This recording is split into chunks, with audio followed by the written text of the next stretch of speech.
Bonjour à tous, on va démarrer cette table ronde.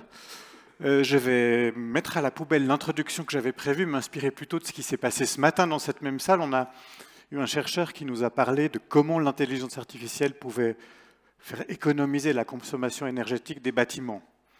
Alors lui, il montrait la partie solution, hein, on analyse, on a des capteurs, on fait un jumeau numérique, donc un faux appartement pour essayer de simuler plein d'augmentation, de baisse d'ouverture des fenêtres, d'activation du chauffage, de la pompe à chaleur. Et puis il arrivait à une économie d'énergie de 30%. Et dans le public, on lui a demandé, mais les ordinateurs que vous avez fait tourner pour faire votre simulation, combien ils ont consommé? Est-ce qu'ils n'ont pas consommé plus que l'économie que vous avez générée? Et on est en plein dans le cœur du problème et de la question que vous allez aborder aujourd'hui, qui est le lien entre le développement durable et l'informatique, avec à la fois la question de l'impact négatif, mais aussi de l'impact positif, de la réduction de l'impact négatif, de l'augmentation peut-être de l'impact positif. Et je vais commencer par Mario Paolone, qui a été pendant plusieurs années le directeur de notre centre sur l'énergie, qui a publié à peu près 400 articles scientifiques sur la question, dont on dit qu'il est très écouté à Berne quand il s'agit de faire des choix en matière de grille, de distribution d'énergie. Je ne sais pas si c'est vrai, c'est une rumeur qui court. Et je voulais vous poser une question un peu macro comme ça. Est-ce qu'on sait estimer le poids de l'informatique dans la consommation énergétique sur une vision large ? Bon, d'abord, il y a plusieurs méthodes qui sont utilisées par les différentes agences internationales pour estimer le poids interénergétique et des émissions, des greenhouse emissions, associées au centre d'élaboration de données. Juste pour donner quelques chiffres, à l'état actuel, les centres de calcul utilisent 2% de la consommation première d'énergie au niveau mondial, à peu près, et les attentes sont d'arriver à 10% au 2030. Donc une croissance vraiment importante. Juste pour donner un peu de contexte, la Suisse, c'est un des pays avec la plus grande incidence de centres de données par habitant. On a 77, 80 centres de données dans notre pays. Juste pour remettre un terme relatif par rapport aux émissions de greenhouse emissions, les centres de données sont responsables d'une émission qui est autour de, grosso modo, 2,5 et 3,7 des émissions globales, donc plus important des émissions des avions. Ça, c'est un élément qu'il faut prendre bien en compte. Vous sauriez dater le moment où ça a pris cette ampleur-là? Alors, c'était certainement la période du Covid, parce que cette période, il a shifté beaucoup d'activités associé au smart working. Et ça, c'était vraiment le moment où on a croisé les émissions associées aux avions parce qu'en fait, le trafic des aéromobiles, il est bien diminué. À l'EPFL, grosso modo, l'empreinte carbone de notre IoT, en général, c'est autour de 10%. Et si on la met en comparaison avec notre approvisionnement énergétique, que c'est à 34% en termes d'émissions de CO2, on est à un tiers de notre besoin énergétique comme émissions de CO2. Voilà. Mais je crois que j'ai une transition presque trop facile, puisqu'il y a une personne ici qui s'occupe de EcoCloud. Donc ces centres de données, c'est ces centres qui hébergent des vidéos, des sons, des emails, toutes nos données, mais aussi qui font du calcul sur ces données. Et EcoCloud est une initiative qui a 8 ans. C'est juste, oui, à peu près 8 ans. Qui réunit plusieurs grands noms de l'industrie et qui réunit aussi plusieurs chercheurs et plusieurs centres de l'EPFL, dont le but est de rendre ce fameux cloud plus vertueux, plus vert. Alors quand on écoute ce que disait le professeur Paolone, on se dit mais il y a vraiment du travail, non? Qu'est-ce que vous auriez comme premières actions concrètes qui permettent de réduire cette consommation? Oui, effectivement. Oui. Déjà, merci pour l'invitation. Effectivement, EcoCloud, il est là, mais il y a plus de 12 ans. C'est vrai qu'au début, c'était plutôt le travail d'optimiser les grosses entreprises de cloud, c'est-à-dire l'infrastructure qui est utilisée par Google, Amazon, Microsoft, ce type de travail. Aujourd'hui, on a changé, il y a 300, 200 et demi, plutôt 300, on a changé tout ce type de perspectives. On a vu qu'il y a, comme Mario a dit, il y a pas mal de centres de données en Suisse qui ne sont pas des gros hébergements, des gros endroits de cloud comme ce type de système ou d'entreprise, qu'on doit les optimiser aussi parce qu'à la fin, c'est la partie plus importante pour la Suisse. Donc en fait, ce qu'on a regardé, c'est qu'il y a des manières de créer les centres de données qui est beaucoup plus soutenables. Au lieu de faire les centres de données à la Norvège ou quelque chose comme ça, on doit les créer en Suisse. Donc on sait qu'on est en train de faire, simplement d'essayer de regarder de quelle manière on peut les développer avec des technologies qui sont intégrées dans les centres de données et qui intègrent les centres de données dans les grids et aussi dans l'infrastructure. Par exemple, maintenant, il y a un travail qui a été fait par Ed Bugnon, ses collaborateurs, il y a quoi, 5 ans, qu'on a commencé à faire les nouvelles centres de données, qu'on n'a pas fait les centres de données séparément. C'est fait avec la centrale de chauffage. L'idée, c'est qu'on a les serveurs qui consomment de l'énergie, mais qui génèrent beaucoup de chaleur. Et l'idée, c'est de recycler ce type de chaleur qui vient des serveurs pour chauffer les bâtiments qu'on a de la PFL. Alors l'idée, c'est vraiment, à mon avis, c'est de créer une situation où on a les centres de données intégrés dans la structure sociétale et on a des choses qui aident, des technologies qu'on peut faire pour essayer de faire ça et réutiliser toutes les chaleurs, toute la consommation d'énergie pour les réutiliser pour la société. Quand j'ai évoqué qu'il y a des grands noms de l'industrie, il y a des chercheurs, des scientifiques, la question que vous posez, c'est aussi une question de pouvoir public, c'est d'infrastructure publique.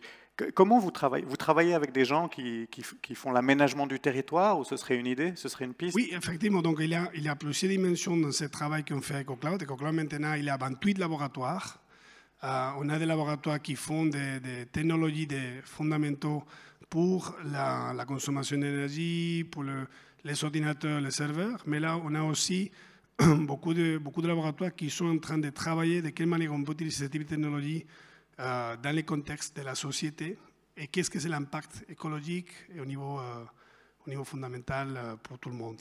Aussi, on cherche une deuxième dimension qui est complètement différente, qu'au lieu de voir, comme vous dites maintenant, les centres de données comme les responsables de la consommation d'énergie, effectivement, comme c'est vu ce matin dans la conférence, de quelle manière les centres de données peuvent consommer de l'énergie, mais en même temps sauver de l'énergie à faire, par exemple, des smart cities, améliorer la distribution des gens quand ils sont en train de faire le transport, tout ce type de choses qui peuvent vraiment aider.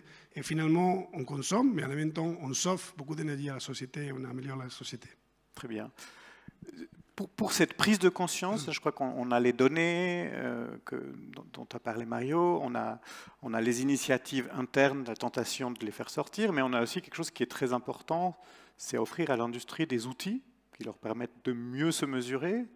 Et puis là, je passe la parole à Babak Falsafi. Vous avez donc créé ce centre EcoCloud, mais vous êtes aussi le CEO de la Swiss Data Center Efficiency Association.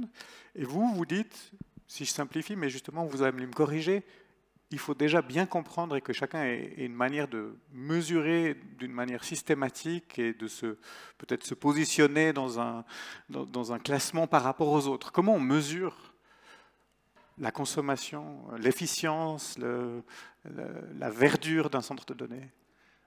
Merci beaucoup pour la question. En fait, j'aimerais expliquer tout d'un coup qu'il y a deux tendances qui vont augmenter la consommation d'électricité dans le système informatique et aussi dans les centres de données.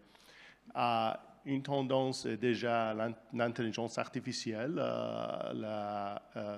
Ce qui est estimé que dans les 10 années précédentes, on a consommé 6 fois par année plus de calculations pour l'intelligence artificielle. Ça, c'est intéressant. Deuxième chose est que les technologies de base pour les plateformes numériques, les puces, ils suivaient depuis des années 70 une tendance qui s'appelait la loi de Moore. C'est nommé par Gordon Moore, qui était un fondateur d'entreprise Intel. Cette tendance a plus ou moins il est arrivé aux limites physiques. Ça signifie qu'on doublait la densité de puces tous les 2 ans depuis les années 70 pendant 50 ans. C'est un phénomène exponentiel. Mais maintenant, on arrive à doubler la densité de puces tous les 6 ans, et après, ça va arrêter. Ça signifie que sans loi de Moore, il faut construire plus, more. Without more, we make more. Les deux tendances-là, en fait, vont peut-être pousser cette croissance de centres de données, système numérique, un petit peu plus que prévu avant. En Suisse, actuellement, on consomme 4% d'électricité dans le centre de données. C'est déjà même dans les sociétés qui sont plus utilisent le système numérique, c'est un petit peu plus. Alors, qu'est-ce qu'on fait avec ça? D'abord, il faut mesurer, il faut avoir les indicateurs pour l'efficacité énergétique et les émissions pour le système numérique et aussi pour le centre de données chez nous, Data Center Efficiency Association. Il y a 2 piliers au niveau consommation, c'est les émissions. Il y a des technologies pour l'hébergement des serveurs, le système numérique, pour le refroidissement, pour le système électricité, distribution d'électricité. Après, il y a aussi les serveurs qui font les calculations. Aujourd'hui, on a les centres de données qui sont un petit peu anciens avec un circuit d'électricité qui est utilisé dans le refroidissement, dans le système d'hébergement. Mais pour les centres de données qui sont construits aujourd'hui en Suisse, même à l'EPFL, je pense qu'on a déjà un centre de données qui arrive à un circuit seulement 20% pour le système d'hébergement. Ça signifie que dans l'avenir, on a plus d'électricité qui est consommée dans le serveur, dans le système numérique, et moins dans le système hébergement. Qu'est-ce que ça signifie pour nous? Nous, en informatique, on n'a pas des indicateurs pour mesurer l'efficacité énergétique. Et ce qui est important est pour créer ces indicateurs, ces métriques, pour être sûr qu'on peut quantifier précisément où on consomme l'électricité dans le système numérique. Ça veut dire installer des senseurs dans un centre pour vérifier. On a besoin de senseurs, bien sûr, et on a besoin aussi les indicateurs numériques. Est-ce qu'on utilise les serveurs? On construit les centres de données, on construit la plateforme numérique. Est-ce qu'on utilise la capacité d'électricité qui est livrée au serveur? Est-ce qu'on utilise aussi, est-ce qu'on opère les serveurs températures qui sont un petit peu plus haut que utilisées avant parce qu'avec une efficacité énergétique, avec les températures qui sont un petit peu plus hautes, on arrive à aussi diminuer la consommation d'électricité dans le système de refroidissement et même livrer le même niveau de performance pour la calculation. Vous avez mentionné la loi de Moore qui nous a permis de bénéficier d'une puissance de calcul qui a augmenté très nettement chaque année. Vous dites que ça arrive un peu à son terme. Mais est-ce qu'en termes de rendement, est-ce qu'en termes d'efficience, chaque fois qu'un ordinateur est 2 fois plus performant, il consomme 2 fois plus d'énergie ou pas? Alors, au niveau l'efficacité énergétique, c'est plus ou moins la même chose. Ça signifie que si on a... Je vous donne un exemple. Si vous avez un rack de serveurs depuis les années 2005 jusqu'à 2015, on arrivait plus ou moins avec le même niveau de consommation d'électricité, mais 30 fois de densité de calculation dans 10 ans. Depuis 2015 à 2025, vous arrivez à 4 fois, plus ou moins. Ça signifie que si vous voulez avoir les mêmes services d'informatique qui sont créés par ce rack, vous devrez construire 7 fois plus de racks. D'accord? Ça, c'est une estimation générale. Il y a des technologies d'accélération pour quelques domaines de calculation spécialisés, par exemple l'intelligence artificielle. On peut aussi concevoir les puces qui sont spécialisées pour l'intelligence artificielle, mais 10 fois plus denses. Oui. Mais ça, c'est juste une croissance de 10 fois juste pour cette technologie. Ce n'est pas un phénomène exponentiel. Merci. On va sortir un peu des salles serveurs, des clouds, des grosses infrastructures, et puis on va aller vers un laboratoire avec Alexandre Alaï, qui s'appelle Vita, et qui s'occupe de la vision par ordinateur dans le domaine des transports, les caméras embarquées qui reconnaissent des panneaux, qui permettent aux véhicules de prendre un certain nombre de décisions, mais vous n'avez pas un rôle facile. Les transports, CO2, pollution, maintenant l'informatique, grande consommatrice d'énergie. Est-ce qu'on peut optimiser la manière de conduire avec l'informatique et faire descendre drastiquement? Est-ce qu'on observe ça, une baisse de la consommation moyenne par kilomètre, par exemple, si on est aidé ou remplacé par un ordinateur? Oui, merci pour cette question. Effectivement, l'intelligence artificielle, quand elle est utilisée dans le domaine des transports ou quand la technologie est utilisée dans le domaine des transports, a plusieurs optimisations, a plusieurs buts. Il ne faut pas oublier que le premier but est de sauver la vie humaine et de réduire les erreurs humaines. Et en plus de ce but, on peut aussi proposer des solutions qui optimisent d'autres critères comme la durabilité, comme tous ces choix qui ont un impact et comment on peut finalement optimiser ces choix pour un but donné. Et donc le fait d'avoir cette technologie, par exemple dans les voitures ou dans les systèmes de transport, nous permettent de prendre des décisions qu'un humain n'aurait pas pu parce que l'humain n'a pas forcément accès à toute la connaissance, n'a pas accès à tous les capteurs, n'a pas accès à ce que font les autres, n'a pas accès l'impact d'une accélération, par exemple, quel est le trajet le plus efficace, durable au niveau de la conduite. Et donc ici, il y a une application évidente que si c'est une machine qui prend ces décisions, elle pourra faire des choix beaucoup plus durables. On parle de choix macro, de type trajectoire, on parle de petites actions de pilotage, de changement de vitesse. Vous auriez un exemple de quelque chose de très concret? Oui, alors à tous les niveaux, en fait, ça peut être même un conducteur de train au niveau de la CFF, SBB. On s'est rendu compte que en remplaçant le conducteur de train, on ne va pas forcément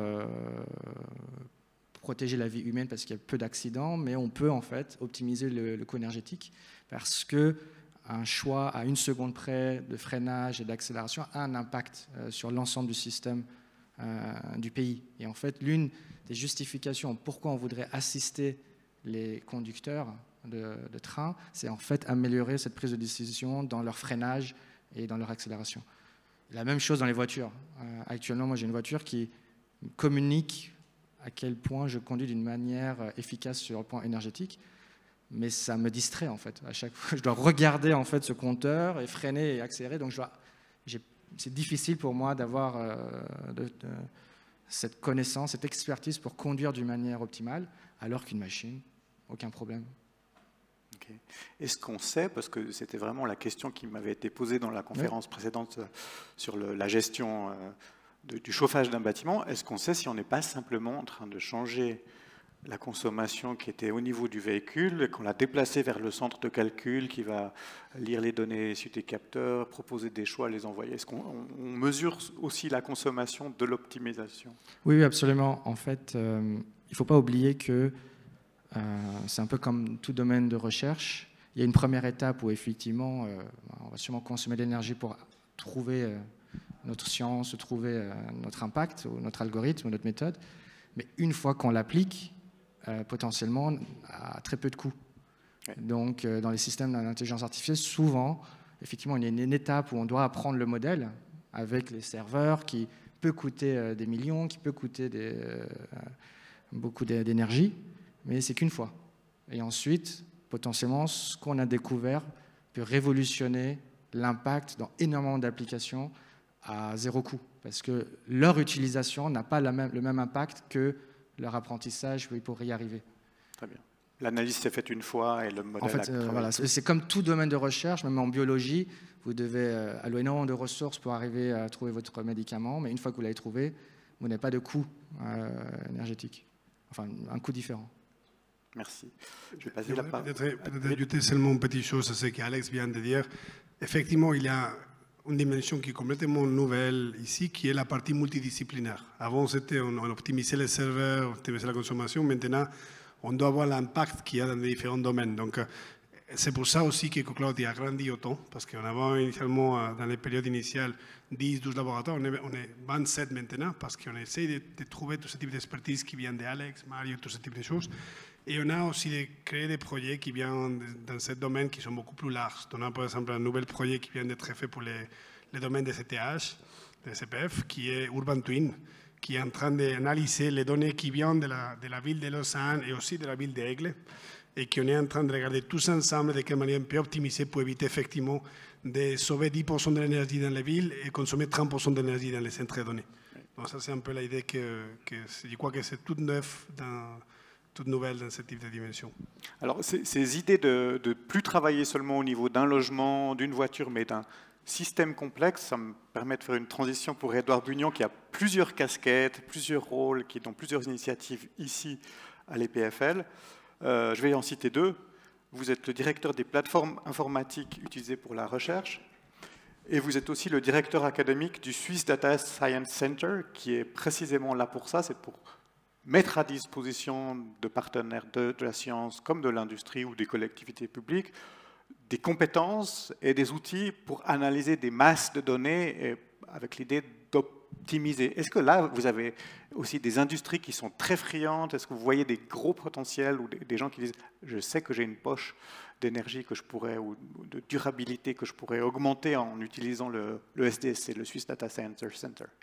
Oui, alors absolument. Alors, un exemple qui est arrivé assez tôt dans l'expérience du SDSC et qui n'était pas forcément totalement intuitif, c'est tout le travail qu'on a fait avec les industries dans la maintenance prédictive, notamment dans l'industrie des machines agricoles, les grandes machines agricoles, hein, pas les petits tracteurs qu'on a en Suisse, mais les gros outils de transformation agricole du monde entier.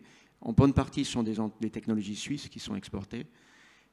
Et l'analyse fine des données qui sont collectées par des senseurs numériques sur ces machines aujourd'hui permettent d'avoir une meilleure compréhension de la manière dont la machine fonctionne, de permettre de remplacer les pièces avant qu'elles tombent en panne et d'identifier les pertes d'énergie et d'efficacité lors de leur exécution. Donc ça, c'est l'exemple où finalement le numérique est appliqué dans une industrie avec un objectif d'augmenter l'efficacité de la branche, en partie notamment d'un point de vue énergétique. Ce n'est pas le seul objectif, mais c'est un des objectifs, très clairement. Ça veut dire concrètement, là, on a une association fêtière de paysans où on a des fabricants qui... Non. Alors, je ne vais pas faire de la pub pour les uns ou les autres. Non, c'est des fabricants de gros exportateurs de machines industrielles qui sont utilisées dans les filières agricoles de transformation de la chaîne alimentaire.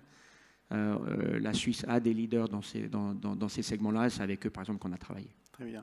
On voit aussi qu'on est toujours aussi dans cette idée qu'en lissant un peu, ce que vous disiez avec le pilotage d'une voiture, ne pas accélérer, freiner, ou dans le chauffage d'une maison, chauffer, arrêter le chauffage, le réallumer, en lissant, on optimise, on consomme un peu moins. Mario, c'est quelque chose... L'informatique fonctionne plutôt d'une manière stable, où on voit des pics et on a des problèmes avec ces pics? Alors, en fait, il faut prendre en considération plusieurs éléments. D'abord, l'optimisation, c'est un élément clé, fondamental. Surtout quand on rentre dans l'optimisation des systèmes énergétiques complexes, transport, numérique,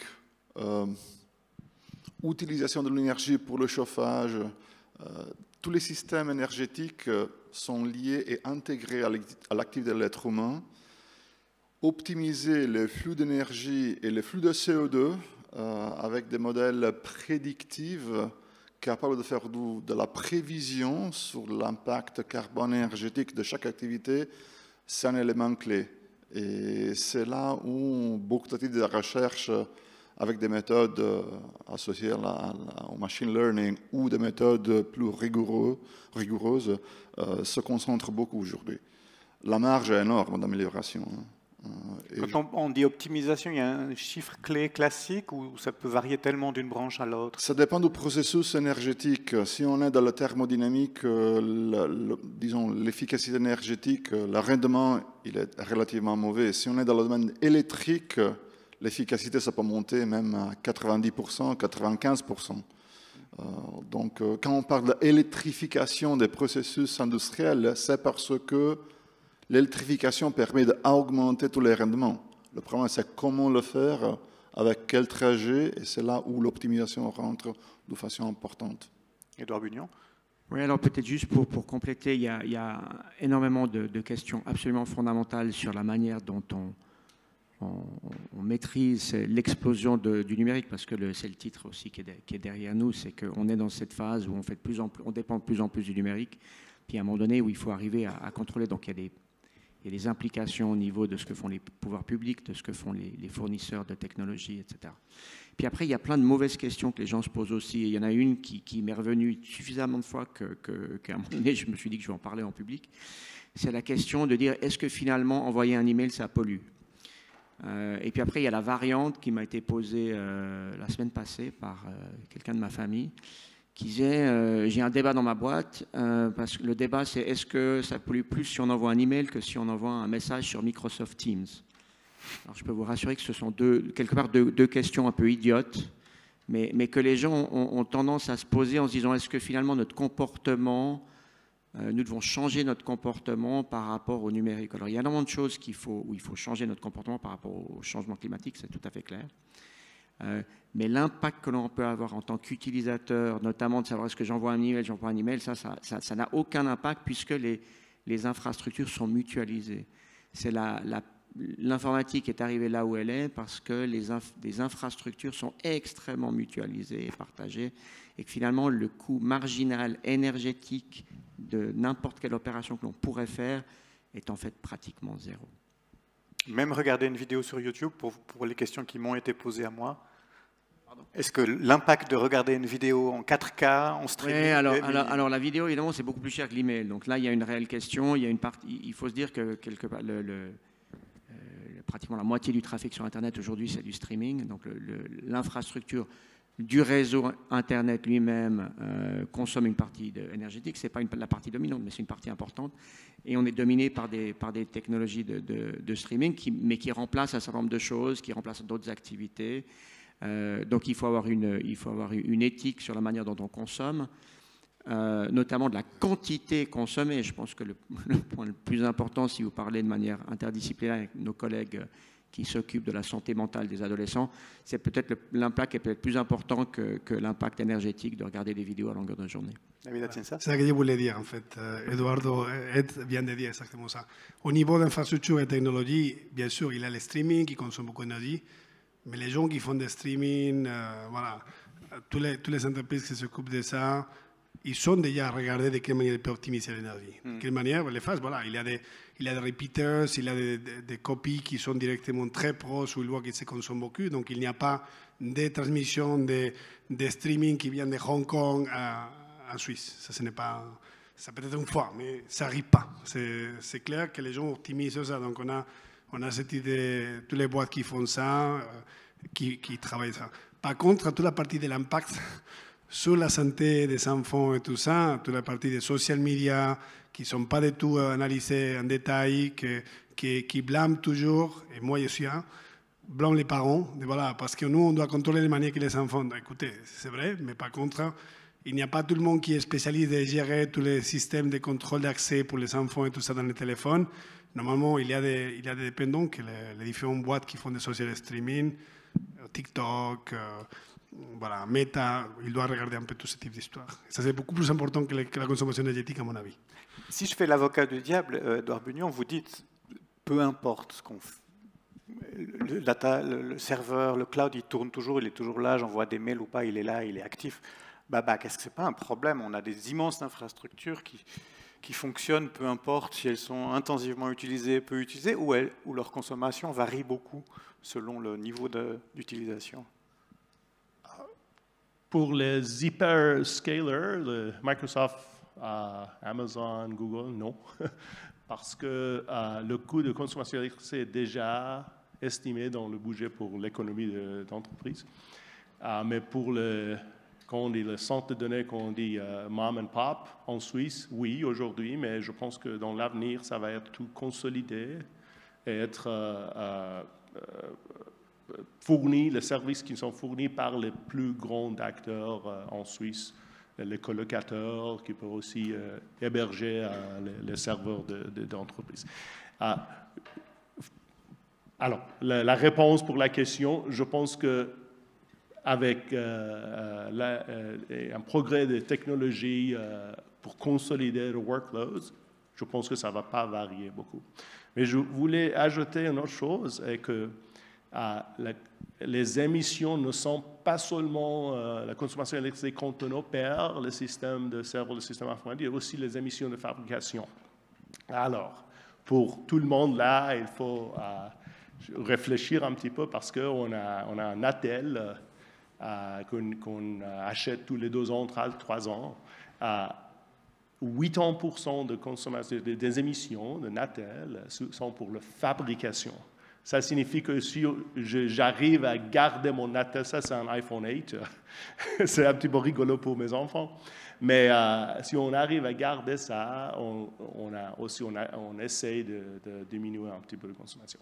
Pour les serveurs, un serveur, aujourd'hui un Blade serveur dans le grand centre de données, plus ou moins 1000 kg de CO2. Si on opère un service de web aussi, pendant une année, ça c'est 1000 kg de CO2 pour l'opération. Ça signifie que si on arrive à garder les serveurs un petit peu plus longs, on diminue l'impact de fabrication. Mais dans un centre de données, un serveur, on le garde 4 ans, on le garde 6 ans? Alors aujourd'hui, on garde, ça dépend, je pense que Ed peut peut-être nous donner des infos aussi, mais c'est plutôt 4-5 ans. J'ai des serveurs à l'EPFL que je peux utiliser même dans mes recherches aujourd'hui. J'ai acheté le serveur quand on a fondé EcoCloud en 2011. Ce serveur doit être jeté, pas parce que je ne peux pas utiliser le serveur pour recherche, ça va, même au niveau efficacité, c'est bon. Mais on ne trouve pas dans le marché les composants comme Power Supply qui ne sont plus fabriqués. Ça signifie qu'au niveau un modèle économique, on a des problèmes avec aussi les fournisseurs parce que voilà, tout le monde veut vendre plus de produits. Ça signifie qu'à un moment donné, il y a aussi les composants qui ne sont pas disponibles. Okay. On a un dilemme quand même. On aimerait les meilleurs serveurs, on ne veut pas perdre la guerre de l'AI contre les acteurs industriels qui ont plus de puissance de calcul que des universités. On pense que les universités doivent être au top. On veut vous offrir les meilleurs GPU, les meilleurs salles serveurs. Mais donc ça, on remplace. Pour être au top, on remplace chaque année. Alors, il faut investir chaque année. Et remplacer chaque année et investir chaque année, ce n'est pas la même chose, mais il faut investir chaque année de façon à pouvoir permettre aux chercheurs de résoudre des problèmes avec des technologies qui sont les dernières technologies qui permettent de résoudre une nouvelle classe de problèmes. Et donc, on est dans une logique d'investissement annuel et de partage des ressources de façon à le faire de manière la plus intelligente possible avec la réutilisation. Et puis, en fait, on se rend compte que les serveurs que l'on achète, ils sont utilisés pendant quelques années par les chercheurs de pointe dans un domaine, puis ensuite ils sont utilisés de manière un peu plus générique par des laboratoires qui ont des besoins des besoins extrêmement à la pointe au niveau simplement de leurs besoins technologiques. C'est de la science qui a besoin de numérique sans que ce soit du numérique de pointe. Et puis ensuite les serveurs, ils finissent leur circuit comme infrastructure utilisée par nos étudiants pour résoudre des problèmes qui nécessite évidemment une capacité informatique. Et donc, l'objectif de l'EPFL, c'est de faire de la recherche de pointe dans un nombre très grand de domaines et évidemment d'enseigner à nos 10 000 étudiants les technologies numériques et des sciences des données. Et donc, c'est pour ça qu'on a besoin d'une infrastructure avec un roulement où les serveurs passent d'une utilisation à une autre. Mais les fabricants de ces machines, est-ce qu'ils ont intégré la durabilité? Est-ce que l'aspect consommation énergétique est important pour eux? Moi, j'ai une question qui m'est venue. On a entendu que le Covid a été le déclencheur d'une expansion des besoins en termes de cloud. Mais l'arrivée de l'informatique embarquée, je vois beaucoup de montres connectées, les smartphones, où là, l'énergie n'est pas disponible, il faut la stocker, donc on fait attention. Est-ce que ça a changé aussi le comportement, et je me tourne vers vous, parce que je pense que dans les transports, c'est aussi une question qui est importante. Est-ce que ça a changé les comportements des fabricants de matériel informatique, le fait que l'informatique soit embarquée? Est-ce qu'ils sont sensibles à la consommation énergétique? Je vous en prie, hein, c'est vous qui décidez. Alors oui, alors je peux commencer déjà. Donc, c'est vrai que ça a changé pas mal au niveau des comportements informatiques. Il y a déjà une tendance qui était de plus en plus à la mode, qui est vraiment de bouger toute la partie des traitements de calcul, et tout ça, c'est qu'on peut directement dans notre poche. C'est-à-dire, si on a des calculs je veux dire, par exemple, si on veut aller à quelque part, ce n'est pas nécessaire d'aller au cloud pour calculer cette estimation. C'est suffisant d'avoir un téléphone qui a plein de capacités de calcul, qui coûte beaucoup moins cher qu'il fait tout ça dans le cloud, et c'est directement le téléphone qui fait tout ce type de calcul. Alors, tout ça a changé. Ce qu'on appelle, aujourd'hui, ça s'appelle Edge Computing. Ça devient de plus en plus proche. C'est la même chose que pour les capteurs. On a les capteurs qui analysent la pollution. Ce n'est pas nécessaire d'envoyer la pollution directement pour les clouds pour faire des calculs. Il a tout ce type d'algorithme qui peut travailler directement embarqué dans les téléphones. De la même manière qui a changé, c'est que Ed vient de dire, de plus en plus les fabricants ils ont vu que ce n'est pas une bonne idée d'avoir une structure ou un processeur ou un serveur qui est général, mais qui font ça c'est la technologie de pointe au niveau des serveurs, qui font des accélérateurs pour différents domaines. Et ce type d'accélérateur vient de plus en plus dans les clouds. Donc, en fait, si on achète un serveur, on peut acheter les serveurs avec différents types de puces spécifiques pour ce type de calcul. Et finalement, il sera optimisé pour un domaine spécifique. Un des domaines qui est le plus chaud aujourd'hui, c'est machine learning, l'intelligence artificielle. Voilà, il y a plein de différents types de technologies, de différents accélérateurs qu'on peut acheter. Et c'est la même chose pour le téléphone. Quand on va détecter un visage, utiliser le visage pour débloquer le téléphone, il y a des accélérateurs spécifiques pour ça. Ça réduit ou ça baisse beaucoup l'énergie. Donc, c'est vrai qu'avant, il n'y avait pas cette idée de tendance parce que l'énergie, ça ne coûtait rien. Les gens ne considéraient pas cette partie importante, mais maintenant, c'est complètement le contraire. La durabilité, on a beaucoup parlé d'écologie. La durabilité, c'est aussi d'autres aspects. Dans certaines définitions, on inclut les questions de sécurité et de vie privée, respect de la vie privée pour un avenir plus durable. Et là, de nouveau, je vais essayer de vous donner quand même la parole, parce que j'imagine que l'idée d'avoir plus de décentralisation, plus de calculs, plus de choix qui sont faits au niveau local, ça permet d'éviter que des données sensibles transitent et qu'on dépende entièrement d'une connexion au réseau. Est-ce que c'est quelque chose qui fait partie des domaines que vous étudiez? Oui, absolument. Le fait de pouvoir aussi justement faire ces calculs au niveau du capteur ou au niveau de l'objet connecté nous évite de potentiellement transmettre des données qui soient sensibles, qu'un hacker ou quoi que ce soit puisse potentiellement intersecter. Et puis, effectivement, même au niveau, par exemple, des caméras, souvent, les gens avaient ce souci que quand vous mettez une caméra comme capteur pour analyser des comportements, on ne respecte pas la vie privée. Et en fait, justement, on arrive à développer des méthodes d'intelligence artificielle où cette analyse est faite en temps réel. Donc, l'image, on n'a pas besoin de garder l'image. On a un algorithme qui extrait automatiquement l'information comme, par exemple, la position des gens au sol, qui protège leur vie privée. Et c'est que cette information qu'on a besoin de garder. Donc, et souvent, justement, on cherche aussi des algorithmes qui puissent en fait tourner en temps réel pour ce problème de vie privée. C'est-à-dire que ne jamais avoir besoin de garder des données brutes qui ont une information sensible. Mais elles sont quand même envoyées à un serveur, ou vous dites qu'il y en a certaines qui peuvent être même traitées localement? Toujours. Alors évidemment, heureusement, on a énormément de protocoles de sécurité pour envoyer des données, même si elles sont sensibles. Tout ça existe. Mais effectivement, même en communiquant ce genre de technologie, on avait fait un projet avec la CFF, où même si on leur disait que tous les canaux de communication étaient sécurisés, ils préféraient la solution où tout était chez eux et tout était en temps réel, au lieu d'une solution qui impliquait énormément de communication. On va passer aux questions du public. Moi, j'en ai une pour ouvrir les feux et puis peut-être mettre le elephant in the room. On n'a que des hommes avec un profil relativement similaire. Est-ce que dans votre domaine, la diversité pourrait amener aussi d'autres solutions? Je ne sais pas, des gens qui ont un autre background, qui ont moins de compétences techniques. Qui veut prendre cette question facile? Ça, je peux aider parce que c'était moi en partie qui était en train d'organiser. C'est vrai qu'on a ce monde d'hommes. Ce n'est pas qu'il n'y a pas de femmes dans notre domaine. Malheureusement, et la plupart, et c'est une chose qui est vraie dernièrement, ils viennent de la partie des États-Unis et tout ça, ils ne sont pas très contents de parler en français seulement. Donc voilà, donc ça c'est une chose que je veux dire, ce n'est pas au niveau critique, mais c'est vrai, mais il y a, effectivement, on a de plus en plus des femmes qui entrent dans ce domaine.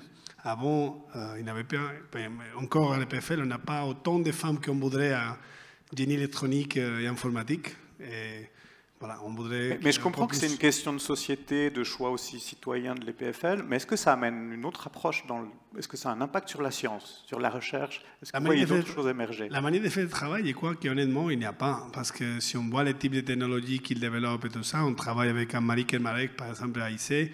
Elle fait du travail qui est très similaire à ce qu'on fait, donc ça ne change pas vraiment au niveau des types de technologies et types de choses qu'il fait, mais c'est vrai qu'elle donne d'autres points de vue qui est clair. Par exemple, la partie de privacité, c'était une chose qui avant était beaucoup plus sensible au niveau des profs femmes, qui était beaucoup plus clair. Maintenant, c'est toute la société, je ne crois pas qu'on a changé. Je crois qu'on a amélioré, si on dit comme ça. Autre chose? Mario, peut-être? Juste pour donner un exemple, dans mon laboratoire qui existe depuis 12 ans, on a une majorité systématique de filles. Moi, j'ai un historique de 60% de filles, simplement parce qu'elles ont un drive, une compétence qui est là. Moi, je fais une sélection purement basée sur les compétences, et ça, c'est ma petite statistique. Dans le monde de l'énergie, on a une présence croissante avec une tendance exponentielle des femmes, et on voit que ça a changé un peu la mentalité d'approcher les problèmes avec une approche un peu plus systémique. Donc, je pense que c'est un élément fondamental. Très bien. Des questions plus faciles du public? Je peux aussi dire, dans l'industrie, aussi dans les sociétés comme non-profit, comme nous, les femmes sont vraiment bien impliquées par rapport aux hommes au niveau durabilité. Et c'est un sujet qui est assez intéressant pour les femmes. Durabilité et technologie. Ouais. Il y a des micros qui circulent. Première question ici. Je voudrais revenir à ce que vous avez dit juste avant, le dernier intervenant. Les femmes ont une pensée plus systémique. Vous pouvez préciser ce que vous entendez par là? En fait, je vois qu'ils ont une vision plus globale sur la solution d'un problème, et pas seulement avec un problème avec des conditions à bord bien spécifiques. Ils ont la tendance plutôt à voir l'impact global d'une décision, à optimiser un système complexe plutôt qu'une vision plus restreinte. Ça, c'est juste une observation que je fais.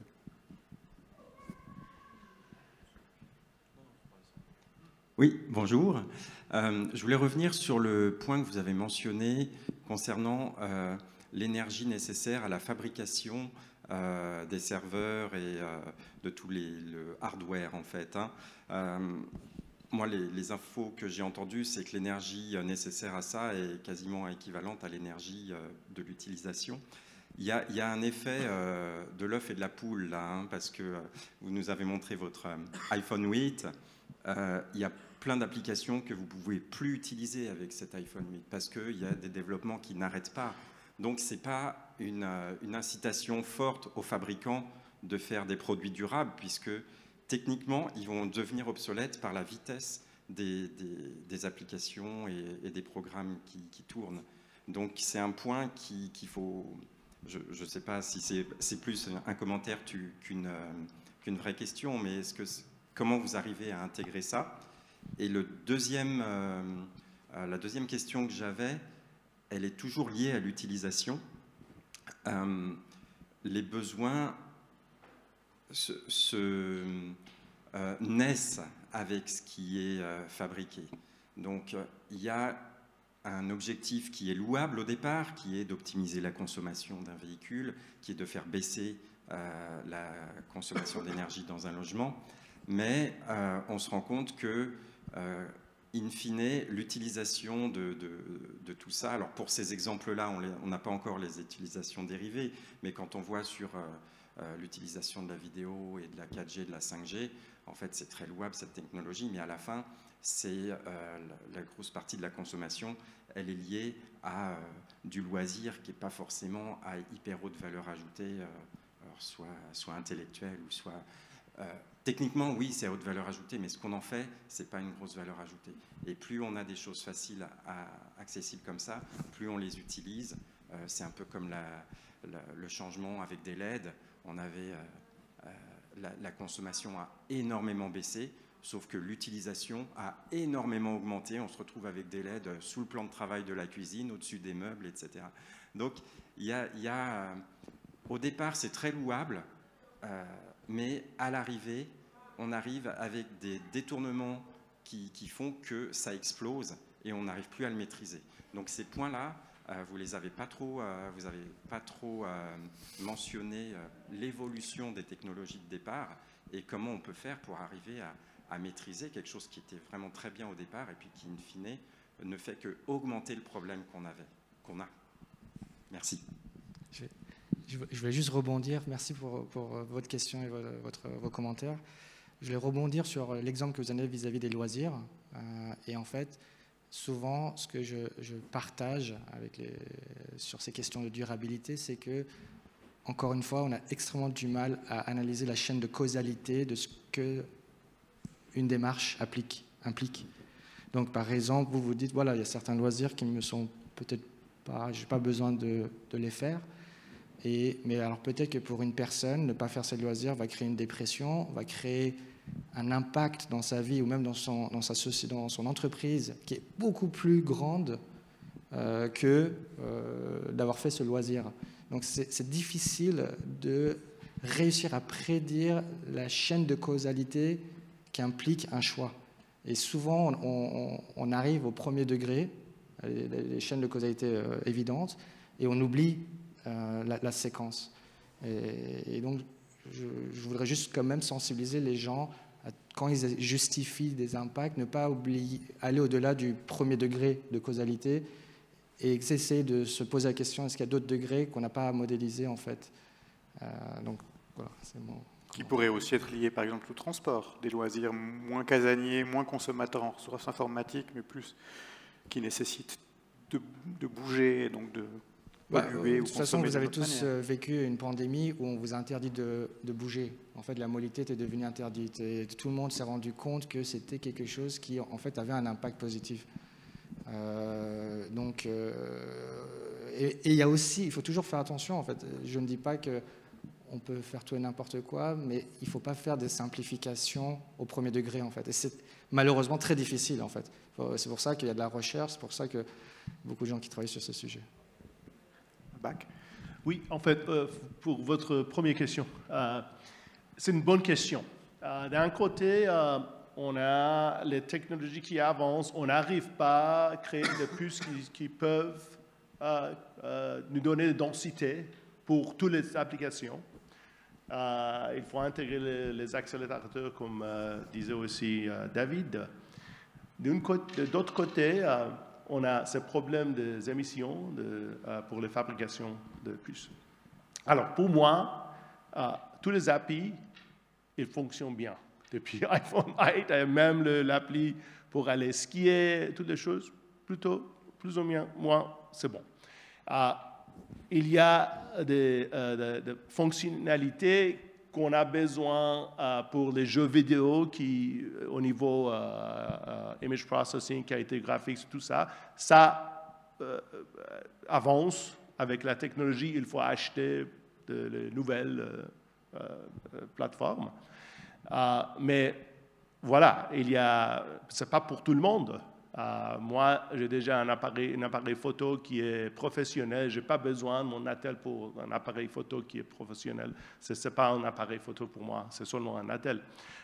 On a besoin des modèles économiques pour créer des produits, pour les personnes qui peuvent garder leur plateforme plus ou moins dépendant de technologie. Pour la question alors pour le serveur, j'ai déjà dit, on a maîtrisé la performance et l'efficacité énergétique de serveurs dans mon labo, aussi avec collaboration EcoCloud. Il y a un bout EcoCloud, vous pouvez passer aussi. Vous voyez que pour quelques applications pour le serveur, on peut garder le serveur pendant 15-20 ans afin que amortiser les émissions de fabrication. Et ça, c'est quelque chose qui est fou aujourd'hui. On ne peut pas garder le serveur pour 20 ans parce qu'il n'y a pas de composants, il n'y a pas on a besoin d'un modèle économique pour les économies circulaires et aussi garder les plateformes un petit peu plus qu'on a aujourd'hui. Merci. If you have questions in English, we can take them as well. Aucun problème. Anglais, français. Un petit peu allemand aussi. Hein. Je peux le faire en français. Déjà, merci beaucoup pour cette conversation très intéressante. On a même parlé de santé mentale, de vie privée, de diversité. Je ne m'entendais pas à tout ça. Je voudrais revenir sur la question qui est derrière vous, avec une définition peut-être un peu plus, pour arriver à des exemples concrets, peut-être un peu plus simplifiés, voire naïfs, de la durabilité. Mais si on prend la durabilité comme vraiment les émissions CO2, je serais intéressée par votre perspective sur est-ce que l'informatique peut être durable ? Donc vous avez parlé un peu de, OK, pendant la phase d'entraînement, de recherche, on consomme, mais du coup, après, pendant la phase d'utilisation, on gagne. Est-ce que vous avez, dans vos domaines de recherche, des exemples concrets, quantifiés, d'applications où l'informatique est vraiment durable et sert la durabilité ? Ed ? Merci, je pense que c'est la question fondamentale, mais il y en a déjà une qui est une évidence, c'est la réduction du voyage d'affaires, par exemple. L'informatique telle qu'elle est aujourd'hui, telle qu'elle existe aujourd'hui, permet de remplacer effectivement et efficacement les voyages d'affaires. Alors le Covid l'a forcé, l'a prouvé, mais les gens voyagent moins, de manière moins non nécessaire que par le passé. Donc ça, c'est l'exemple où on a une technologie numérique qui est là, qui est aussi là de manière irréversible. Je pense qu'il y a un point essentiel qui est aussi sous-jacent, c'est que l'innovation technologique et l'expansion économique fait que l'homme, tout d'un coup, se découvre des nouveaux besoins dont il n'arrive plus à se passer, alors que c'est des besoins qui n'existaient pas lorsque la technologie n'était pas disponible. Mais aujourd'hui, c'est disponible. Donc la notion qu'on puisse à tout moment faire une vidéoconférence avec une personne, 2 personnes, 4 personnes, pour sa famille, dans un cadre professionnel, et que ça coûte 0, puis ça ne coûte rien, c'est totalement irréversible. Donc ça, c'est l'exemple. Moi, on est tous relativement jeunes, on va quand même dire. Moi, quand je faisais mes études à Zurich et que j'appelais mes parents, on avait un compteur et on limitait la durée du téléphone parce que ça coûtait une blinde par rapport à mon budget d'étudiant. Et ce n'était pas il y a si longtemps que ça. Et quand j'explique ça à mes enfants, ils croient que je suis né au Moyen-Âge. Mais si on poursuit la question, on peut presque retourner cet argument, le fait que ce soit gratuit. On consomme des ressources, de l'énergie, on a l'impression qu'elle est limitée. Alors, si on fait un raisonnement global, notre planète, c'est un système au niveau thermodynamique ouvert, parce qu'on reçoit de l'énergie depuis notre étoile, n'est-ce pas? Donc, tous les processus de décarbonisation pour la production d'électricité, en passant par les renouvelables, ça veut dire qu'on sera capable de décarboniser aussi l'informatique, parce qu'il y a un transfert 1-1 entre l'empreinte carbone de l'électricité et l'empreinte carbone de la consommation d'énergie par l'informatique. Donc, si vous regardez tous les plans qu'on a au niveau global, en Europe, en Suisse, aux États-Unis, de décarbonisation de l'électricité, ça, vous pouvez le transporter 1-1, copier-coller sur la décarbonisation de l'informatique. Donc, la réponse est oui.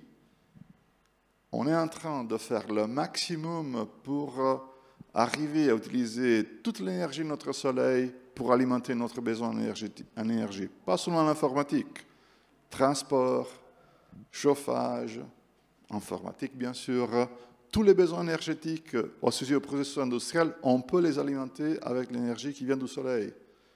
Je ne sais pas si vous le connaissez, mais le rayonnement énergétique de notre soleil dépasse de 6000 fois notre besoin. Donc on a une marge gigantesque. Okay. J'aimerais dire aussi que l'intelligence artificielle va jouer un grand rôle pour optimiser l'utilisation de l'énergie. Ça signifie qu'on peut diminuer la consommation d'énergie à une grande échelle avec l'intelligence artificielle. Deuxième chose est que c'est vrai qu'on a les énergies renouvelables pour le système informatique. Aujourd'hui, on construit le centre de données avec le renouvelable en prémisse dans le campus. Il faut seulement créer les indicateurs pour quantifier exactement l'efficacité énergétique de consommation de cette électricité qui va dans le serveur. Merci.